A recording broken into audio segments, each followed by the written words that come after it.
물로 잠겼더라, 덮였더라. 카사에 대해서 말씀해 볼까 합니다. 카사는 카프예요. 카푸쌈의 해. 카프는 11번째인데 11번째는 뭐냐면 알렙부터 요드 10번째까지 예수 그리스도를 완벽하게 어떻게 해요? 완벽하게 넘겨준 거예요. 어디로? 우리 마음으로. 그래서 요드도 손이고 카프도 손이지만 요드는 주는 것이고 카프는 받는 거예요. 그게 차이가 있는 거예요. 그 다음에 싸맥이라는 것은 진리로 측정을 받아요. 측정. 우리가 학교에서 시험 보는 것처럼 측정을 받고 나면 진리의 기둥으로 세워지는 거예요. 모든 것을 바칠 수 있는. 그것은 곧 생명나무라고도 볼 수 있고 십자가나무라고도 볼 수가 있는 거예요. 그걸 마음으로부터서 저와 여러분들의 중심에 측정을 받아야 돼요. 그래야지만이 오늘 저와 여러분들은 사역할 수 있는 그런 위치까지 올라갈 수 있을 줄 믿습니다. 그 다음에 해라는 것은 5번째 글자이기도 하고 모세오경을 율법이라고 그랬는데 그거를요 영으로 우리가 깨달을 수 있으면 족한 거예요. 그걸 해 5번째라고 얘기하는 거예요. 그래서 해라는 것은 사람 모습이고 그 사람 모습은 영원한 영의 실존이라는 거예요. 우리가 보는 이 사람도 영원한 실존인 거예요. 그대로. 그런데 우리가 영은 보지 못했는데 영이 육체화돼서 이 땅에 우리가 나타난 거잖아요. 그렇죠? 그러면 영도 그 육체 같다라고 보면 되는 거죠. 모습은 그렇다고 보면 되는 것이죠. 그게 카사예요. 그런데 높은 산이 다 잠겼다고 얘기했어요. 높다라는 게 뭐냐면 가바흐예요. 가바흐는 뭐냐면 키멜 베이트 해예요. 그럼 하나님의 은혜를 보답하는 것이 높으단 말이에요. 근데 높은 끝에 산이 있단 말이에요. 산에 봉우리가 있단 말이에요. 그럼 산은 하르고 하르는 헤렛이에요. 그럼 산 꼭대기는 베레시트고 베레시트는 예수 그리스도고 그곳까지 완벽하게 물이 잠겨버렸다고 말을 하는 거예요. 그럼 여러분 잘 보세요. 물이 잠겨버렸어요. 물이 잠기면은 어떤 현상이 일어나요? 그러니까 코로 기식하는 것들은 다 죽는단 말이에요. 마치 요한복음 2장에 돌 항아리에 물을 가득 채웠을 때 더 이상 이제는 그 지옥 속에서 수없는 염려 근심이 사라지는 것처럼 마치 그와 같은 지금 장면을 그려놓은 거란 말이에요. 그래서 가바흐 하르 카사 모든 높은 산이 다 잠겼더라. 하늘 아래에 있는 모든 높은 산이 다 잠겼더라. 그럼 하늘이라는 게 샤마임이고 샤마임은 마음이란 말입니다. 그럼 보세요. 여러분들 마음에 진리로 가득히 잠겨버리는 거예요. 그러면 여러분들의 생각하는 모든 것들은 이미 다 죽은 거란 말이에요. 더 이상 코로 기식하는 거. 살아있는 거는 다 죽은 거야. 이렇게 얘기하는 거예요.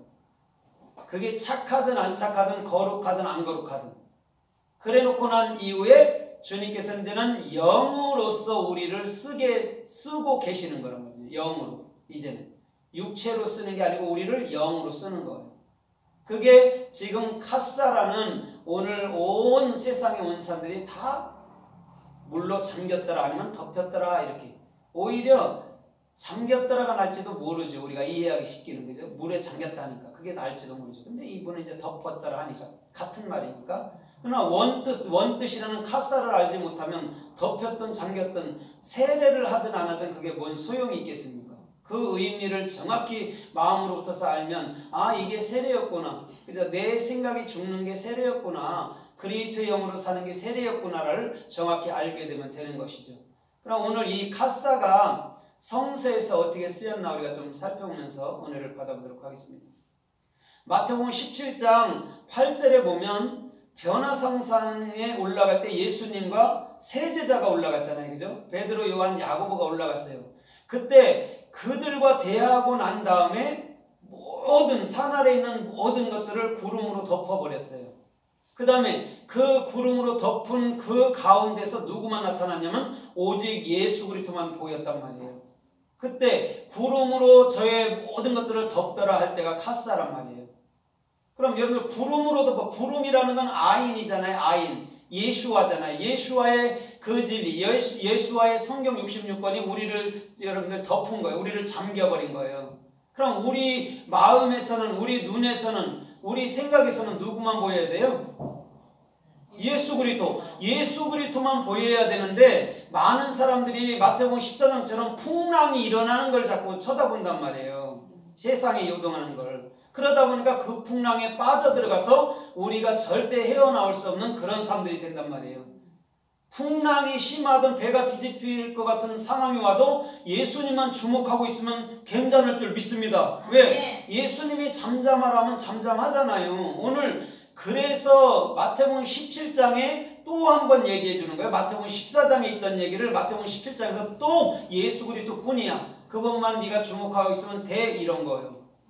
오늘 저와 여러분들의 중심도 우리를 덮으시는 그 은혜는 오직 예수님, 예수 그리스도만 저와 여러분들의 마음과 중심에 새겨놓기를 주님의 이름으로 따집니다. 아멘. 더 무슨 일이 생겨도요, 예수 그리스도를 마음에 계속 붙들어 버려야 돼요. 그래서 요동치 아니하고 주께서 주시는 일들을 감당하면 된단 말입니다. 우리가 요동하면 요동할수록 세상의 모든 것들을 우리를 더 어지럽힐 테니까 우리가 요동을 안 해야 돼요. 집도 마찬가지예요. 한 가장이요, 요동치 않으면 집이 잘 들어가지만요, 가장이 요동하게 되면 그 가정이 끝장나 버리는 거예요. 아이들도 불안한 것이요, 부모가 불안하면 100% 아이들이 불안해요. 그럼 부모가 안정감이 있으면 절대적으로 아이들이요, 요동하지 않아요. 안정감이 있어요. 그것을 우리 주님은 말하는 거예요. 그러면 우리의 주인은 예수 그리스도고 예수 그리스도께서 불안하지 않다면 우리가 불안해할 필요가 없지요. 주님께서 그때그때마다 이끄시고 그때그때마다 처리해 주시고 또 역사해 주시고 함께 해 주시니까 그렇다는 거예요. 그래서 창세기 9장 23절에서도 노아가 포도주를 먹고 벗었잖아요. 벗었다는 거 이미 난 십자가에 죽기로 작정했다는 거예요. 모든 수치를 내놓는 거잖아요. 그럼 예수님도 십자가로 올라가서 모든 수치 내놨잖아요. 죽기를 작정한 거예요. 그때에 야벳과 셈이 뒷걸음질이라는 게 뭐냐면 오메가로서 나간다는 거예요. 알파는 예수, 오메가는 그리스도잖아요. 그들은 진리를 다 깨우친 거예요. 셈과 야벳은 진리를 다 깨우친 거예요. 그 아버지 노아의 거를 다 갖고 있단 말입니다. 그때 노아를 덮어버린, 카사를 해버린 거란 말이죠. 그러면 여러분들 오늘 보세요. 이 카사라는 덮다라는 것이요, 여러분들 이런 거예요. 그리스도로 새 옷을 입는 거예요. 그래서 갈라디아서 3장 27절에는 세례로 말미암아 그리스도로 너희가 옷을 입었다라고 얘기하는 거예요. 세례가 없이는요, 예수님의 죽으심이 없이는요, 결단코 우리가 성경 66권이라는 참뜻, 생명의 말을요, 깨달을 수가 없다는 거예요. 그러면 보세요. 셈과 함과 야벳이라는 이 세 자녀가 누구를 만들어내면 카나안을 만들어내는 거예요. 그 모든 하나님의 말씀들이 100% 저와 여러분들의 마음속에 카나안처럼 적용되는 것인 줄 믿습니다. 그게 오늘 여러분들 카사란 말이에요. 적용되는 거. 나를 덮어버리는 거. 그래서 우리가 옷을 입는 것이 그래서 입는 거예요. 옷을 입는 게 그런 연유라고요. 뭐 에덴 동산 때는 옷을 안 입었다 그래갖고 지금 죄를 져서 옷을 입는다는데 그런 의미 아니에요. 세상 사람들은 그런 걸 부끄러워한다고 생각하지만요, 주님께서 말하는 부끄러움은요, 십자가밖에 없어요. 십자가에서만이 벗는 거예요. 그 얘기를 해주고 싶은 건데 우리는 죄가 없어서 옷 벗으면 그거 뭐 이렇게 겠냐고, 죄가 입고 난 다음에 옷 벗으면 창피한 줄 알았다고. 근데 아니에요. 처음부터 아는 거예요, 인간은. 그거 감정을 받은 거예요. 처음부터 선물로 받은 거란 말이에요, 감정을. 중간에 타락해서 받아진 게 아니에요. 처음부터예요. 그래서 주님은 태초의 상고예요. 그렇죠? 잠언서 8장에 주님은 태초 상고예요. 중간에 사탄이 타락해서요, 범죄를 해서 그런 거 없어요. 그거 사람들이 만들어낸 거예요. 하나님이 그럼 실패하는 분이냐고요? 아니라고. 하나님은 그런 식으로 만들어내질 않았어요. 우리에게 모든 것을 주실 줄 믿습니다. 그래서 우리가 성질도 있다니까요. 사탄처럼 성질도 내잖아요. 그거 있다니까요. 없는 게 아니고 우리는 자꾸 사탄이를 바깥에서 찾는 거예요. 천사였는데 3분의 1이 타락했다고.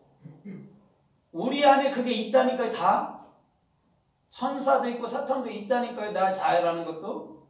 그거를 하나로 통합시켜야 되잖아요. 십자가에서 내가 죽음으로. 근데 그건 안 하고 자꾸 바깥에서 찾다 보니까 주님과 나와의 관계가요 멀어져 버린 거예요. 그냥 사탄을 만들어 놓고 섬겨. 하나님 다음 2인자로 세다 버려. 하나님 다음으로 센 거는 우리 자아밖에 없어요. 인생의 자아.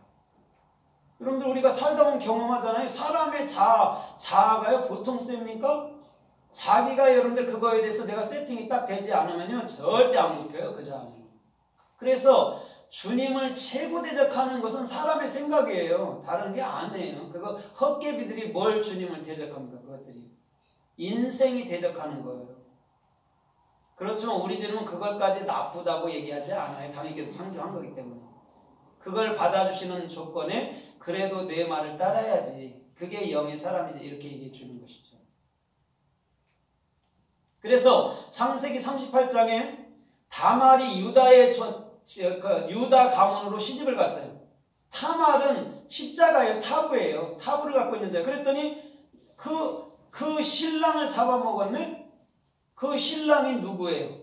다말의 신랑이 예수예요.